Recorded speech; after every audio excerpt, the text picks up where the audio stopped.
Mummy ఈరోజు prawns curry చేస్తావా? చేస్తాను పద.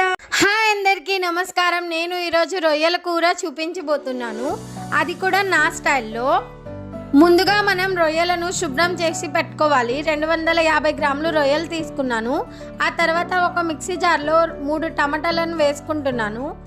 అలానే ఒక 10 వెల్లుల్లిపాయలను 2 ఇంచుల అల్లంను తీసుకొని మెత్తటి పేస్ట్ లాగా చేసుకోవాలి. అలాగే ఒక కడాయి పెట్టుకొని దాంట్లో 2 స్పూన్ల నూనె వేసుకోవాలి. నూనె కాగాక ఒక 2 మీడియం సైజ్ ఉల్లిపాయలు సన్నగా తరిగి వేసుకోవాలి. ఆనియన్ ఫ్రై అయిన తర్వాత మనం మెత్తటి పేస్ట్ లాగా టొమాటో వెల్లుల్లి అల్లం పెట్టుకున్నాం కదండి, అది మొత్తం దాంట్లోకి వేసుకోవాలి. వేసుకున్న తర్వాత మొత్తం అంతా కలుపుకోవాలి. మొత్తం అంతా కలుపుకున్న తర్వాత దాంట్లోకి 1 స్పూన్ ఉప్పు వేసుకోవాలి. 1 టీ స్పూన్ పసుపు వేసుకుందాం. తర్వాత 1 స్పూన్ కారం వేసుకుందాం. ఆ తర్వాత 1 స్పూన్ గరం మసాలా వేసుకుందాం. అవన్నీ కలుపుకోవాలండి మంచిగా. మొత్తం అంతా కలుపుకున్న తర్వాత మూత పెట్టి ఒక 5 మినిట్స్ సిమ్లో పెట్టుకోవాలండి.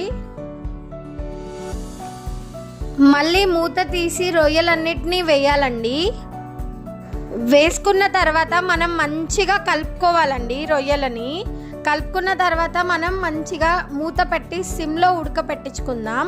ఒక 5 మినిట్స్ సరిపోతుందండి. 5 మినిట్స్ తర్వాత మళ్ళీ మూత తీసి చూడాలి. 50% రొయ్యలు అయితే ఉడికిపోయాయి. మళ్ళీ మనం మూత పెట్టి ఒక 5 మినిట్స్ సిమ్లో ఉడికించుకుందాం.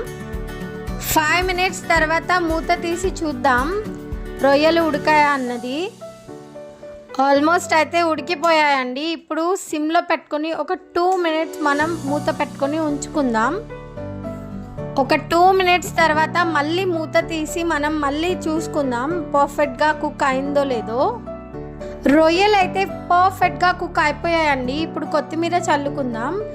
కొత్తిమీర చల్లుకున్న తర్వాత మూత పెట్టి ఒక 2 మినిట్స్ సిమ్లో పెట్టుకుందాం. ఒక 2 మినిట్స్ తర్వాత మనం మూత తీసి చూస్తే గుమగుమలాడే రొయ్యల కూర రెడీ అయిపోయిందండి. ఇప్పుడు నేను కొంచెం కలుపుకుంటున్నాను. ప్లీజ్ అండి సబ్స్క్రైబ్ చేసుకోండి, లైక్ చేయండి, మీ ఫ్రెండ్స్ అండ్ ఫ్యామిలీస్కి షేర్ చేయండి. ఇప్పుడైతే మన కూర రెడీ అయిపోయింది. ఇప్పుడు మా పాపకి నేను పెడుతున్నాను, చూడండి ఏమంటుందో. రొయ్యలు అంటే ఎవరికి ఇష్టం ఉండదండి, తప్పకుండా ట్రై చేయాల్సిన రెసిపీ ఇది.